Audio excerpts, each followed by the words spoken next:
CM योगी ने की महानिशा पूजा, 9 कन्याओं का पांव पखार करेंगे पूजन। अजय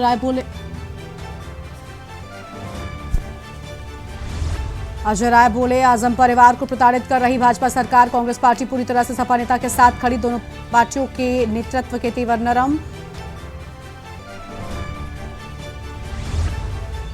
साथ लड़ सकते हैं सपा और कांग्रेस, अखिलेश ने किया मंथन।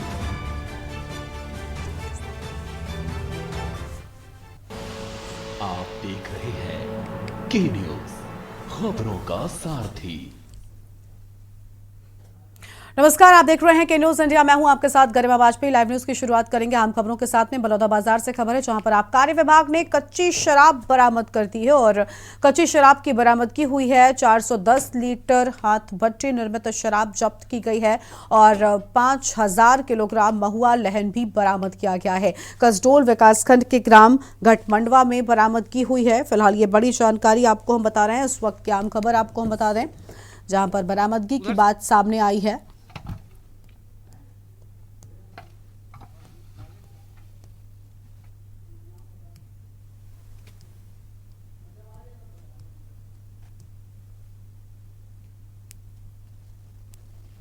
उधर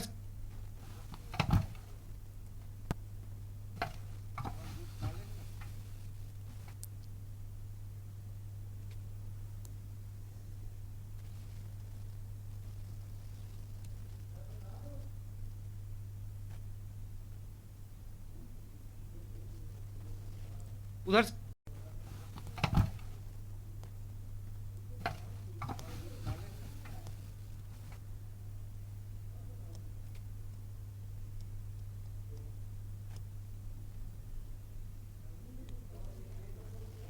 उधर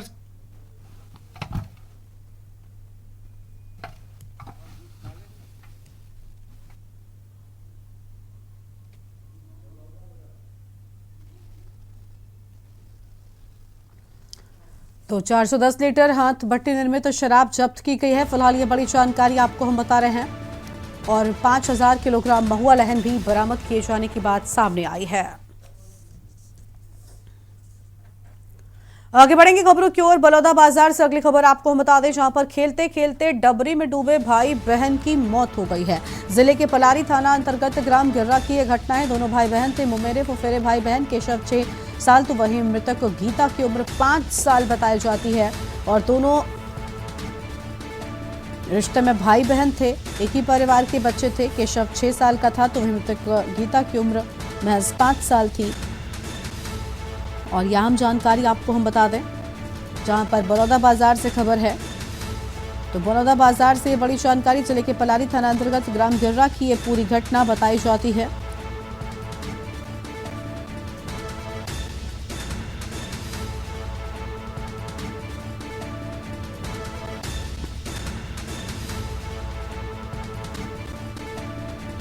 और बलौदाबाजार से खबर, खेलते खेलते डबरी में डूबे भाई बहन की मौत हो गई।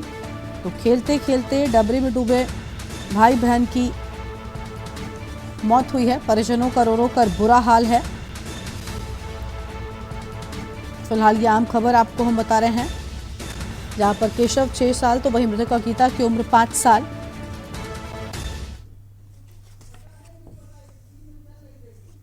और परिजनों का रो रो कर बुरा हाल है।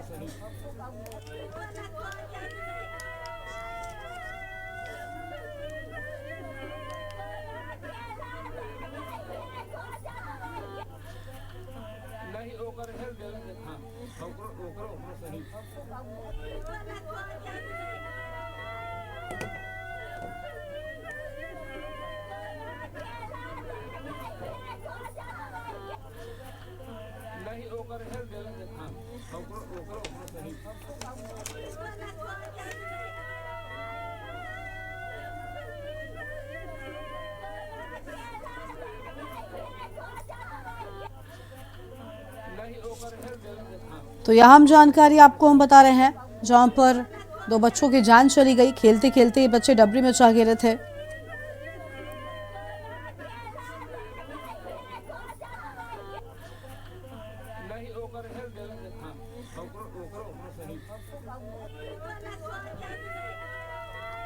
जिसके बाद परिजनों का रो रो कर बुरा हाल है।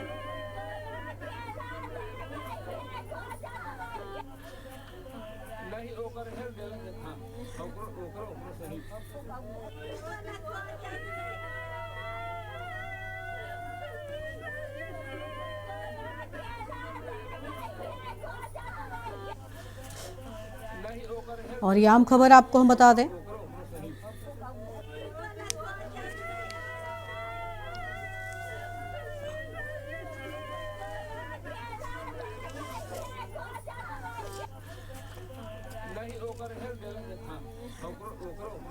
बच्चे खेलते खेलते डबरी में गिरे थे, जिसके बाद बच्चों की जान चली गई। 2 बच्चे थे। एक बच्चे का नाम केशव बताया जाता है, तो वहीं एक बच्ची गीता नाम की थी। खेलते खेलते ये बच्चे डबरी के पास पहुंचे और यहाँ पर उनकी मौत हो गई।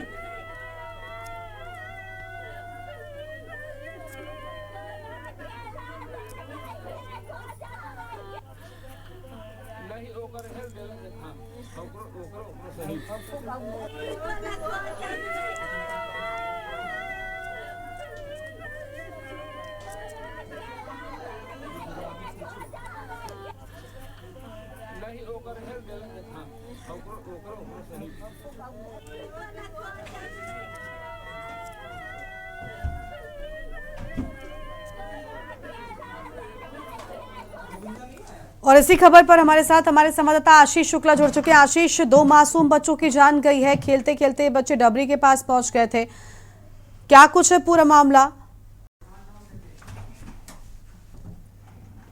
आशीष, आवाज मिल रही है आपको? अनम्यूट करिए।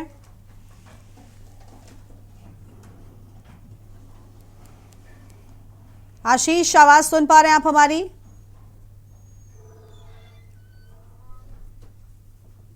हेलो जी आशीष, 2 बच्चों की जान गई है, परिजनों का रो रो कर बुरा हाल है। कैसे हुआ ये हादसा पूरा? मैडम, ये पलारी के पास के गांव गिर्रा का मामला है, जहाँ पर 2 बच्चे, छोटे छोटे बच्चे थे, भाई बहन थे, 5 और 6 साल के थे। दोनों एक दूसरे का हाथ पकड़ के खेल रहे थे और पास में जो डबरी थी उस पे वो गिर गए। और जब जानकारी मिली तब तक दोनों बच्चे की मौत हो गई। ठीक है, शुक्रिया आपका हमारे साथ जुड़ने के लिए और अधिक जानकारी हमारे दर्शकों तक पहुंचाने के लिए। आम खबर आपको हम बता दें, जहां पर 2 मासूम बच्चे खेलते खेलते अचानक ही डबरी में गिर गए। दोनों बच्चों की जान चली गई है। परिजनों का रो रो कर बुरा हाल है। तस्वीरें भी आपको हम दिखा रहे हैं। दोनों बच्चे एक ही परिवार के थे। एक लड़का जिसका नाम केशव था और एक लड़की जिसका नाम गीता था। दोनों की उम्र 5 और 6 साल थी। ये छोटे बच्चे थे और ये खेलते खेलते अचानक डबरी में जा गिरे, जिससे बच्चों की जान चली गई। और इस हादसे के बाद परिजनों का रो रो कर बुरा हाल है। बच्चों के परिजन रोते बिलखते नजर आए हैं। एक ही परिवार के दोनों बच्चे थे और इस घटना से इलाके में गम का माहौल नजर आया है।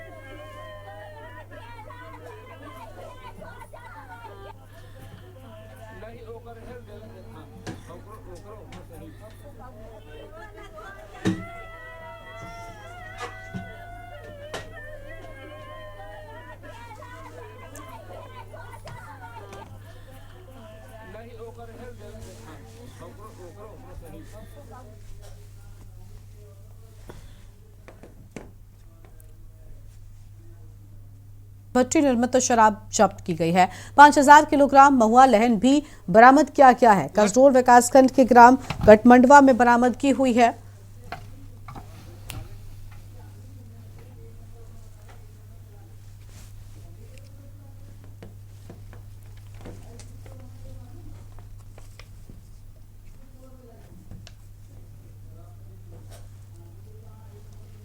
उधर से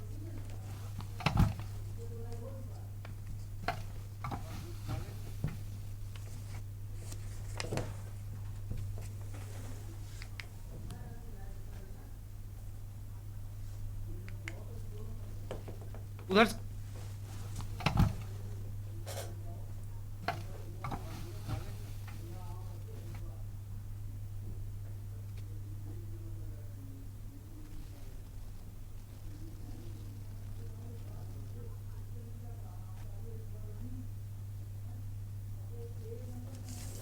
उधर से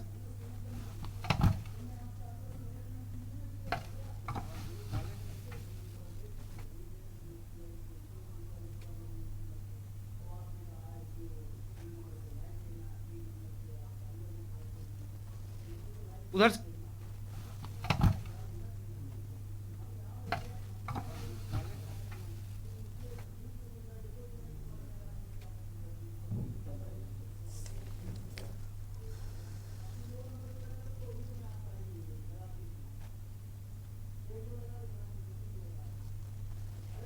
उधर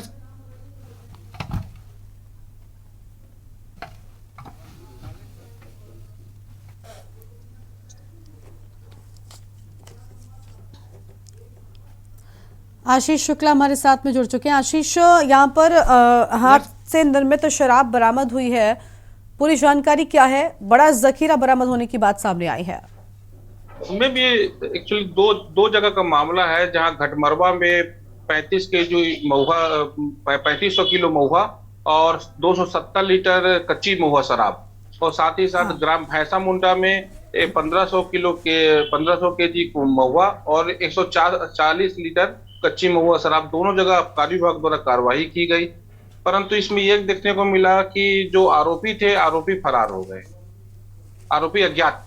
लेकिन आखिर लंबे वक्त से ये खेल चल रहा था, स्थानीय पुलिस की नजर, आबकारी विभाग की नजर इन मामलों पर क्यों नहीं पड़ती है? अब त्योहार आते ही एक्टिव नजर आते हैं, लेकिन बाकी के वक्त में आखिर इस तरीके की छापेमारी क्यों नहीं होती? इसी के चलते यहाँ पर इस तरीके के जखीरे बरामद होते हैं। मैम, जिस क्षेत्र में छापेमारी हुई है वो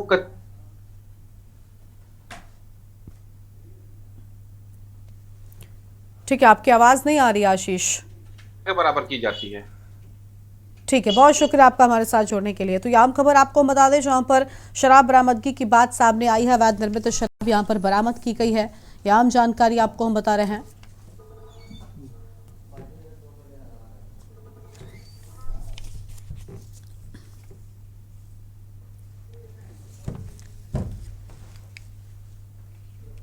और आगे बढ़ते हैं खबरों की ओर। छत्तीसगढ़ समेत 5 राज्यों में चुनावी बिगुल बज चुका है। चुनाव की तारीखों का ऐलान होते ही राजनीतिक पार्टियों में खलबली मच गई है। सभी पार्टियां चुनाव जीतने के लिए अपनी पूरी ताकत झोंक रही हैं। एक तरफ जहां सत्ता में काबिज कांग्रेस एक बार फिर से प्रदेश में अपनी सरकार बनाने के लिए जोर दे रही है, तो वहीं दूसरी ओर भाजपा सत्ता पाने के लिए बेताब है। ऐसे में दोनों ही पार्टियां प्रत्याशियों के चयन में फूंक फूंक कर कदम रख रही हैं। बात करें रायपुर ग्रामीण की, तो रायपुर ग्रामीण विधानसभा में ओबीसी वोटरों की संख्या ज्यादा है। यही वजह है कि भाजपा पिछले 3 बार से साहू समाज के उम्मीदवारों को मैदान में उतारती रही है। बावजूद इसके यहां से सामान्य श्रेणी के उम्मीदवार जीत रहे हैं। इस सीट पर जातिगत समीकरण का कोई प्रभाव देखने को नहीं मिल रहा है।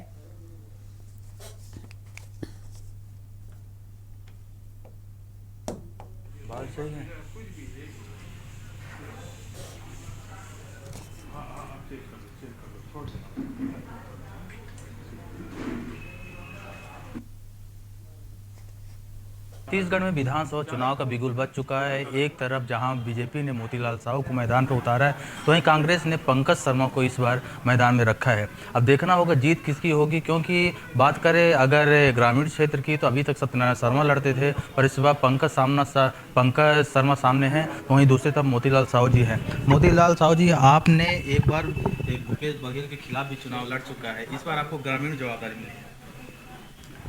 जी हाँ, पार्टी जहाँ निर्देशित करते हैं वहाँ जाते हैं, चाहे पार्टी का नेता हो, कार्यकर्ता हो। पार्टी का आदेश सिरोधार्य होता है। पहले हमने पाटन में 2018 में चुनाव लड़ा, और इस बार रायपुर ग्रामीण में मुझे ये अवसर पार्टी ने दिया है। तो निश्चित तौर पे मैं पार्टी जिस विश्वास के साथ मुझे प्रत्याशी बनाया है उसमें खरा उतरेंगे और कमल खिलेगा रायपुर ग्रामीण विधानसभा क्षेत्र में।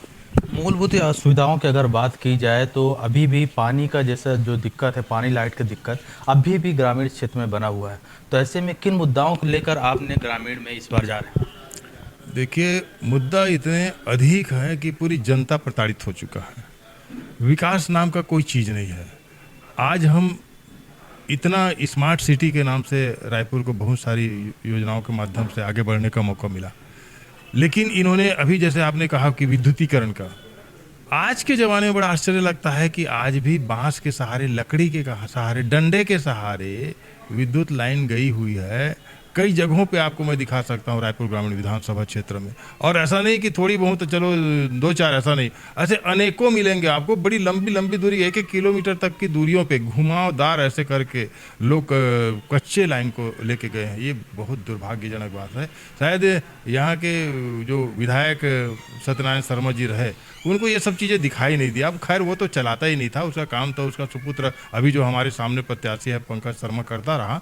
अब वो पता नहीं अब क्या आगे करेगा। वो सभी चीज़ें तो गुंडागर्दी और लूटपाट ही किया है। आपने उसके बारे में भी बताया कि पेयजल के विषय में इतना एक प्रधानमंत्री नरेंद्र मोदी जी का एक सपना रहा कि नल जल योजना के माध्यम से हर घर में नल लगे, तो इसको भी, उस योजना को भी इन्होंने इतना इस छत्तीसगढ़ में रोक के रखा, पेंडिंग करके रखा, और गुणवत्ता की कोई नाम की कोई चीज़ नहीं है। उसमें भी पूरा भ्रष्टाचार इन लोगों ने छत्तीसगढ़ में मचा के रखा है, छत्तीसगढ़ को लूट डाला है।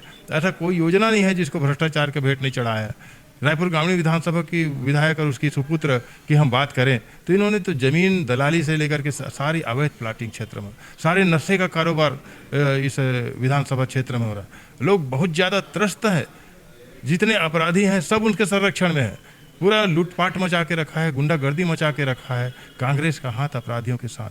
ये ऐसा वातावरण वहाँ पे बना के रखा है कि पूरी क्षेत्र की जनता त्रस्त हो चुका है। अब जनता कह रही है कि अब नहीं सही वो, बदल के रही वो। तो ये बदलने का समय आ गया है। अब रायपुर ग्रामीण विधानसभा में कमल खिलेगा और पूरी छत्तीसगढ़ में कमल खिलेगा। और इसकी इन्होंने 5 सालों में कुछ नहीं किया है, जनता के साथ विश्वासघात किया है। 2018 के जो चुनाव में जन घोषणा पत्र जारी किया था उसमें एक भी कार्य उन्होंने किया नहीं है। जनता त्रस्त है, अब बदलना चाहती है, भाजपा को फिर से लाना चाहती है, विकास के साथ चलना चाहती है।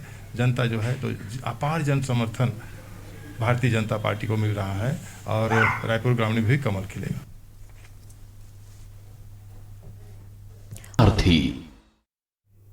ब्रेक से वापस आ रहे हैं, मैं हूं आपके साथ सोनी चौहान। रुक करते हैं खबरों का। कांग्रेस प्रत्याशी की सूची जारी होने के बाद अब मुस्लिम समाज में काफी आक्रोश देखने को मिल रहा है। छत्तीसगढ़ बनने के बाद से ही दुर्ग जिले में कांग्रेस द्वारा एक मुस्लिम प्रत्याशी को उतारा जाता था, परंतु इस चुनाव में कांग्रेस द्वारा मुस्लिम समाज को मौका नहीं दिया गया। लेकिन मुस्लिम समाज द्वारा लगातार अलग अलग स्थानों में विधानसभा वार बैठक की जा रही है और आज ये बैठक फरीदनगर में रखी गई थी, जिसमें सर्वसम्मत से प्रस्ताव पारित हुआ कि इस बार मुस्लिम समाज स्वयं ही अपना प्रत्याशी वैशाली नगर और भिलाई नगर में उतारेगा और मुस्लिम सिर्फ वोट बैंक के लिए उपयोग नहीं होगा। आपको बता दें कि छत्तीसगढ़ में मुस्लिम समाज की आबादी लगभग 3.7% है और मुस्लिम छत्तीसगढ़ में लगभग 17 सीटों को प्रभावित कर सकते हैं। इसके बाद भी इस चुनाव में कांग्रेस द्वारा मात्र एक मुस्लिम प्रत्याशी को चुनाव में उतारा गया।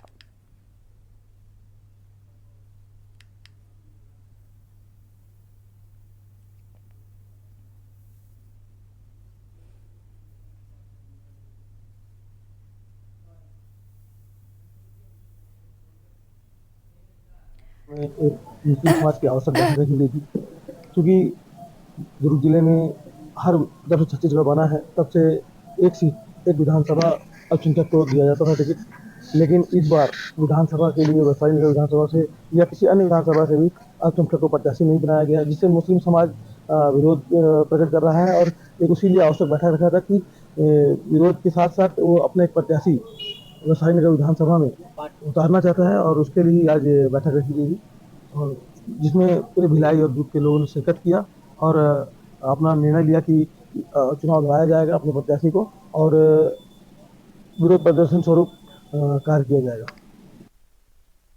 तो फिलहाल मुस्लिम समाज में बगावती तेवर देखने को मिल रहा है। बढ़ते हैं आगे। छत्तीस विधानसभा क्षेत्र के जनसंपर्क में पहुंचे दिग्गज नेता छत्तीसगढ़ विधानसभा अध्यक्ष चरणदास महंत को ग्रामीण महिला ने खरी खोटी सुनाई। महंत को 5 साल से नदारद रहने पर भड़की और उनके कार्यकाल में विकास के दावों की पोल खोलकर रख दी है। शक्ति विधानसभा क्षेत्र के ग्राम टोहिला डीह में महिला के सवाल पर उनके बगल में बैठे लोगों ने भी ताली बजानी शुरू कर दी और ग्रामीण महिला और जनता के सवाल उनके पास इन सवालों का कोई जवाब नजर नहीं आया।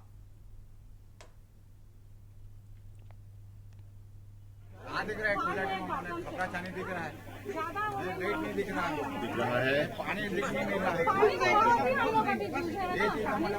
दोनों तालाब है, ये भी पूछना चाहिए आप लोग। सही बोल रही हूँ, गलत बोल रही हूँ, आप ही लोग सही बोल रही हो।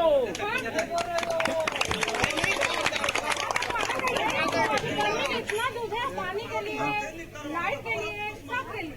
कलेक्टर के पास भी गए थे, आप लोग को आना चाहिए साल में एक बार। और इसी बीच मंडला से आपको खबर बता दें, रिश्तों को तार तार कर देने वाली घटना सामने आ रही है। मंडला के थाना मोतीनाला के ग्राम चंदवारा से ये घटना सामने आ रही है। इलाके से ये घटना सामने आई। एक कलयुगी बेटे ने अपने ही पिता की हत्या कर डाली। हत्या का कारण संपत्ति विवाद बताया जा रहा है। हत्या करने के बाद आरोपी मौके से फरार था, जिसे मोतीनाला पुलिस ने गिरफ्तार कर लिया है। घटना 18 से 19 अक्टूबर के बीच की बताई जा रही है और बेटा शराब के नशे में धुत होकर घर पहुंचा रोजाना की तरह और अपने नाम संपत्ति कर देने की बात कर रहा था, जिसके चलते पिता और बेटे के बीच में विवाद हुआ और इसी के चलते विवाद इतना बढ़ गया कि बेटे ने पिता को मौत के घाट उतार दिया और मौके से फरार हो गया। पुलिस ने गिरफ्तार कर फिलहाल जेल भेज दिया है। तो वो डर के मारे बेचारी बाहर आई, क्योंकि शराब पीने का भी आदी था।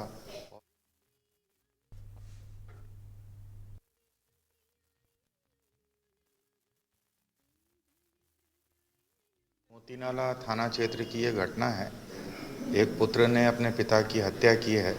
तो पुलिस को प्रथम दृष्टया जो साक्ष्य मिले, जो रिपोर्टिंग हुई, उसमें मृतक की जो बहू है कमलेश्वरी हुई के, उसने थाने पर आकर रिपोर्ट की। एक दिन पहले वो घर पर जब आई तो देखा तो उसका पति पलंग पर लेटा हुआ था और नीचे पलंग के नीचे उसका ससुर जो है बड़ी गंभीर और घायल अवस्था में पड़ा हुआ था और वो पानी पानी चिल्ला रहा था। तो इसने पति से बात की तो इसने जवाब नहीं दिया। उसने अपने ससुर को बाहर खींचा, उसको पानी वानी पिलाने लगी, सांत्वना देने लगी। तो उसका पति उठा, अपनी पति को ही दम दिया कि तुम यहाँ कैसे आ गई, हटिए यहाँ से। तो वो डर के मारे बेचारी बाहर आई, क्योंकि शराब पीने का भी आदी था और आतताई टाइप का था, तो पूरा घर परेशान था। तो ज़मीन जायदाद को लेके जब ये बाहर गई तो इसने उसके साथ पुनः मारपीट की और एज इट इज़ जैसे वो मर गया तो उसको पलंग के नीचे डाल दिया। मोतीनाला थाना क्षेत्र की ये बढ़ते आगे रुक करते हैं अगली खबर का। जबलपुर के उत्तर मध्य से अभिलाष पांडे को टिकट दिए जाने पर बीजेपी कार्यालय में बीजेपी के ही कार्यकर्ता नाराज नजर आए, जमकर हंगामा किया और इतना भड़के कि मारपीट भी होने लगी। कुछ प्रदेश प्रभारी और केंद्रीय मंत्री भूपेंद्र यादव के सामने ये सब कुछ होता रहा। अभिलाष पांडे ने मीडिया के सामने भारतीय जनता पार्टी के उत्तर मध्य विधानसभा के प्रत्याशी चयन किया जाने पर आभार भी व्यक्त किया।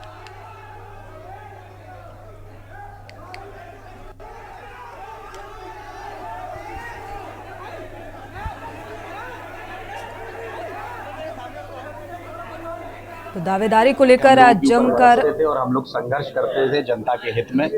मैं केंद्रीय नेतृत्व का, प्रदेश नेतृत्व का और जबलपुर शहर के सभी नेतृत्वकर्ताओं का मैं बहुत बहुत आभार व्यक्त करता हूं कि आपने जो विश्वास और आशीर्वाद मुझ पर जताया है। मैं भारतीय जनता पार्टी का वो कार्यकर्ता हूं जो हमेशा इस बात का प्रयास करता है कि चुनाव जो लड़ता है हम हमेशा झंडा उठाकर उसके साथ चलने का काम करते हैं। आज मुझ जैसे एक सामान्य परिवार के व्यक्ति को, एक जमीनी कार्यकर्ता को भारतीय जनता पार्टी ने उत्तर मध्य विधानसभा में अब जनता की सेवा करने के लिए, इससे पहले मुझे युवा मोर्चे के प्रदेश अध्यक्ष का दायित्व दिया, तो जो दायित्व मुझे दिया उसका निर्वहन मैंने किया। अब जनता की सेवा करने के लिए मुझे उत्तर मध्य विधानसभा में भेजा है। मैं पूर्ण विश्वास के साथ आपको ये बात कहता हूं कि हमारे सभी वरिष्ठों के मार्गदर्शन में, माताओं बहनों के आशीर्वाद में और साथ में हमारे युवा नौजवान साथियों के साथ मिलकर कंधे से कंधा मिलाकर जनता की हम सेवा करेंगे और जनता की सेवा करने के लिए पूर्ण रूप से काम करेंगे और पार्टी जो अपेक्षा हम सब लोगों से करती है उस पर हम खरे उतरने का प्रयास। बढ़ते आगे, कानपुर से अहम खबर सामने आ रही है। रामलीला मैदान में परोसी जा रही है अश्लीलता की तस्वीरें सामने आई। अश्लीला डांस के बीच पुलिस की ड्रेस पहनकर कॉमेडी भी हुई। पुलिस की छवि खराब करने की कोशिश की गई। बिठूर थाना क्षेत्र के मंधना का ये मामला सामने आ रहा है। तो मंधना में इस वक्त मेले का आयोजन किया गया है, फेयर लगा हुआ है और इसी बीच रामलीला के दौरान ऐसी तस्वीर सामने आई जो प्रशासनिक अमले की छवि को भी धूमिल करती हुई नजर आई, क्योंकि पुलिस की ड्रेस में यहां पर कॉमेडी की गई। अश्लील डांस रामायण के मंच पर किया गया। तो रामलीला का आयोजन किया गया था यहां पर और इसी मंच पर अश्लीलता परोसी गई। बालाओं ने डांस किया। कानपुर से अहम खबर आपको बता रहे हैं।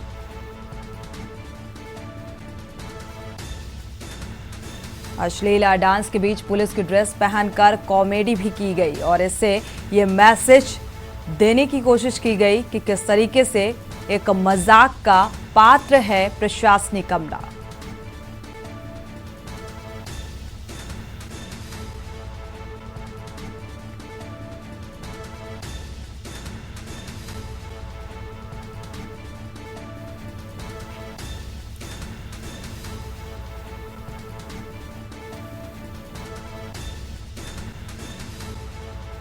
तो मामला बिठूर थाना क्षेत्र का बताया जा रहा है। मंदना में इस मेले का आयोजन किया गया था, जिस दौरान की ये तस्वीरें सामने आई।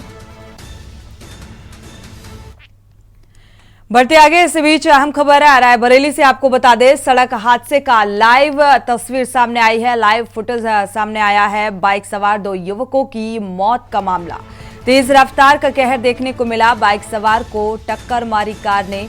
के न्यूज इंडिया के हाथ लगा ये हादसे का वीडियो।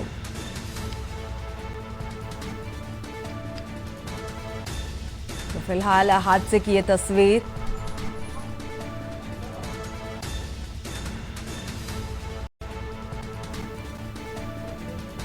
बाइक और कार की टक्कर से युवक की मौत हो गई।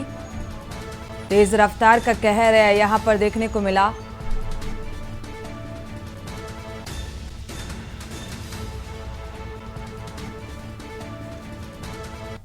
रायबरेली से अहम खबर आपको बता रहे हैं। सड़क हादसे का लाइव फुटेज सामने आया।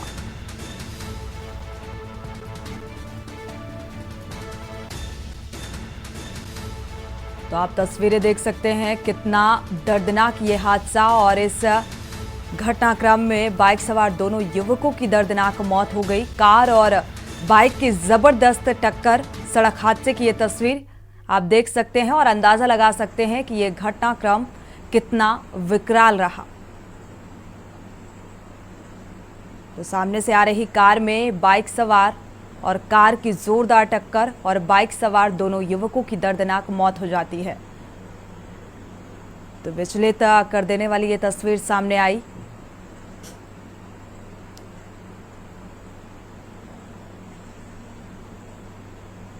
दोनों ही युवकों की घटनास्थल पर दर्दनाक मौत।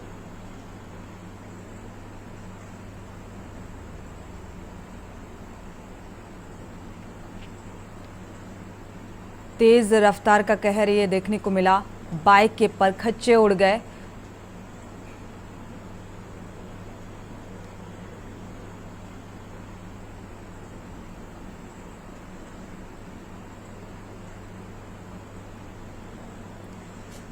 बढ़ते आगे, रुक करते हैं अगली खबर का। उत्तराखंड के पहाड़ी क्षेत्रों में सो का टोटा जल्द ही खत्म हो सकता है और दरअसल रोडवेज जल्द पहाड़ी रूटों पर 130 नई बसें चलाएगा। रोडवेज ने इन बसों को खरीदने के लिए टेंडर भी पास कर दिया है। इससे पहाड़ी रूटों पर बसों की कमी दूर होगी और जिन रूटों पर लंबे समय से दैनिक सेवाएं बंद थी वो बहाल हो जाएंगी। रोडवेज के पास करीब 1300 बसों का बेड़ा है और जिसमें से 900 बसें रोडवेज की हैं, बाकी अनुबंधित हैं और कुछ बसें ऐसी भी हैं जो उम्र पूरी हो चुकी है। हालांकि बस खरीद की प्रक्रिया पिछले साल से चल रही है और रोडवेज 2 बार टेंडर निकाल चुका था, लेकिन एक ही कंपनी के आवेदन के कारण इसे निरस्त करना पड़ा। अब तीसरी बार 130 बसों के लिए टेंडर जारी किया गया है। 130 नई बसें आने से गढ़वाल और कुमाऊं के रूटों पर बसों की कमी दूर होगी।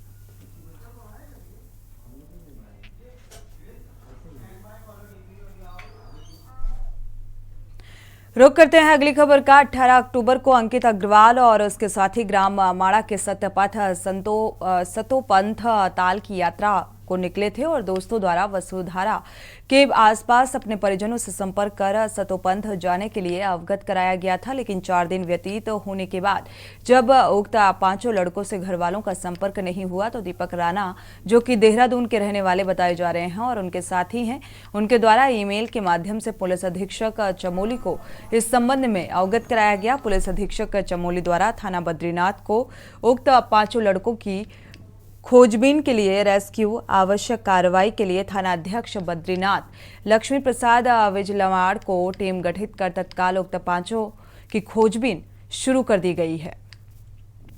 पुलिस टीम द्वारा उक्त 5 युवकों की खोजबीन शुरू की गई और अथक प्रयास से सतोपंथ ट्रैक से उक्त 5 लड़कों को सकुशल फिलहाल बरामद कर लिया गया।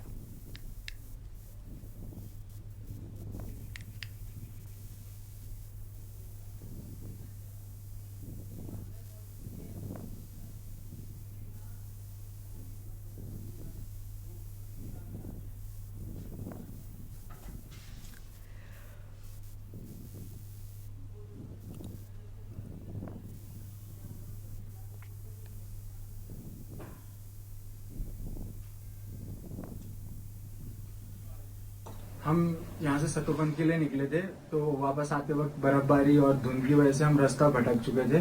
तो उत्तराखंड पुलिस, बद्रीनाथ पुलिस ने हमारी मदद करके हमें रास्ता दिखाया और बद्रीनाथ धाम तक पहुंचाया। हम उत्तराखंड पुलिस, बद्रीनाथ पुलिस का धन्यवाद करते हैं और हम हमेशा आभारी रहेंगे हमारी पुलिस का।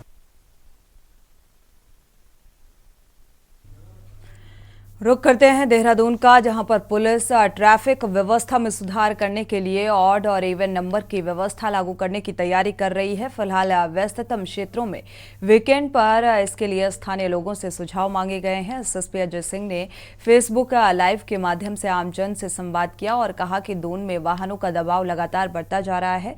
खासकर वीकेंड के दौरान शहर में जाम की स्थिति रहती है और एसएसपी ने फेसबुक लाइव पर वाहनों के लिए ऑड और इवन नंबर व्यवस्था की भी बात रखी और इसका मतलब एक दिन ऑड नंबर वाले वाहन चलेंगे, दूसरे दिन इवन नंबर वाले। एसएसपी अजय सिंह ने कहा कि इससे लागू करने के लिए आमजन, व्यापारी वर्ग, अभिभावकों और स्टॉक होल्डर्स सुझाव जारी किए गए हैं, सुझाव लिए गए हैं और सुझावों की समीक्षा और परीक्षण के बाद ही निर्णय होगा।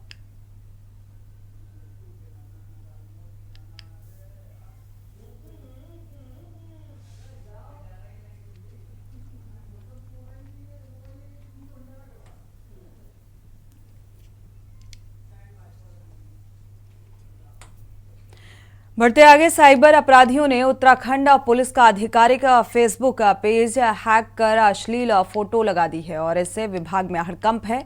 आनन फानन में फोटो बदली गई। डीजीपी अशोक कुमार ने साइबर सेल को इस प्रकरण की जांच सौंप दी है और आपको बता दें कि पुलिस के फेसबुक पेज के प्रोफाइल पर किसी अज्ञात युवती का अश्लील फोटो प्रदर्शित होने लगा है और ऐसा होते ही पेज पर कमेंट्स की बाढ़ सी आ गई। हालांकि ये फोटो करीब 3 मिनट तक ही पुलिस के पेज पर रहा, लेकिन तब तक लोगों ने इसका स्क्रीनशॉट लिया और इसके बाद इसे व्हाट्सएप पर फॉरवर्ड करना शुरू कर दिया। सूचना मिलते ही पुलिस ने आनन फानन में फोटो तो बदल दी, पर इससे तमाम सवाल खड़े हो रहे हैं। पुलिस ने बाद में जो फोटो लगाई उस पर लोगों ने कड़ी प्रतिक्रियाएं दी हैं।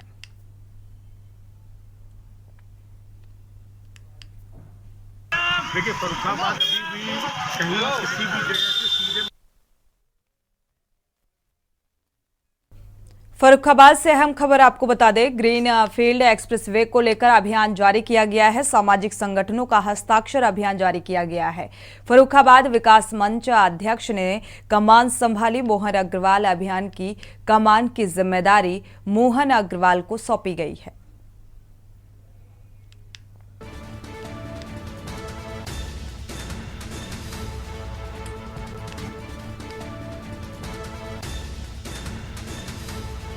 फर्रुखाबाद विकास मंच अध्यक्ष को ये कमान सौंपी गई।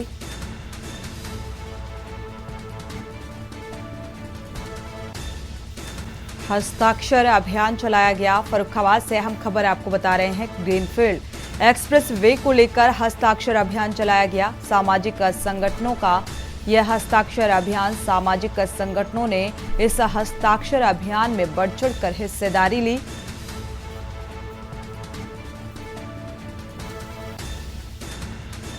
तो मोहन अग्रवाल की अध्यक्षता में ये जिम्मेदारी की अध्यक्षता की। फर्रुखाबाद से अहम खबर।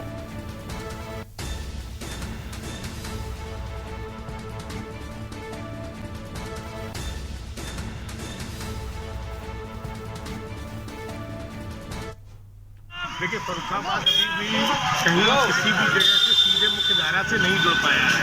लखनऊ या दिल्ली किसी भी ना प्रदेश की राजधानी से ना देश की राजधानी से इससे जुड़ने का एक पहले अवसर था, जिसमें शहर के जनपद के सभी समाजसेवियों ने प्रयास किया था कि गंगा एक्सप्रेस वे हमारे जनपद की सीमा के अंदर से गुजरे, तो वो हमारे जनपद की सीमा से नहीं गुजर पाया इतने प्रयासों के बाद भी। तो आज इसका नुकसान ये देख रहे हैं कि गंगा एक्सप्रेस वे के किनारे 27 कॉरिडोर बन रहे हैं जो व्यवसाय को बढ़ावा देंगे जहां से निकले। अगर ये फर्रुखाबाद से निकला होता तो फर्रुखाबाद में व्यवसायिक कॉरिडोर बनते, जिससे यहाँ पे नए उद्योगों का जन्म होता और यहाँ एम्प्लॉयमेंट बढ़ता। और इसी बीच अलीगढ़ से आपको खबर बता दें, विधायक अनिल शर्मा के बोल बिगड़ते हुए नजर आ रहे हैं। कहा है कि महाराणा प्रताप मांसाहारी थे और ये बुलंदशहर से आपको खबर बता रहे हैं। आपको बता दें कि शिकारी थे और शिकार करके वो खाते थे। मांसाहारी का जिक्र करते हुए नजर आए। जंगल में घास की रोटियां खाई, ये बात गलत है। वो जंगल में राजा की तरह रहे और शिकार कर खाते थे, मांसाहारी भोजन करते थे। उन्होंने कभी घास की रोटी नहीं खाई। शिकारपुर में आयोजित क्षेत्रीय सम्मेलन में ये बयान दिया है। तो क्षत्रिय समाज के लोगों ने विधायक का पुतला भी दहन किया। नमस्कार, जय श्री राम, भारत माता की जय। रामू राघव, क्षेत्र पंचायत सदस्य ब्लॉक अनूपशहर, बुलंदशहर, उत्तर प्रदेश। बड़े दुख का विषय है, हमारे विधानसभा शिकारपुर क्षेत्र में क्षेत्रीय सम्मेलन होता है।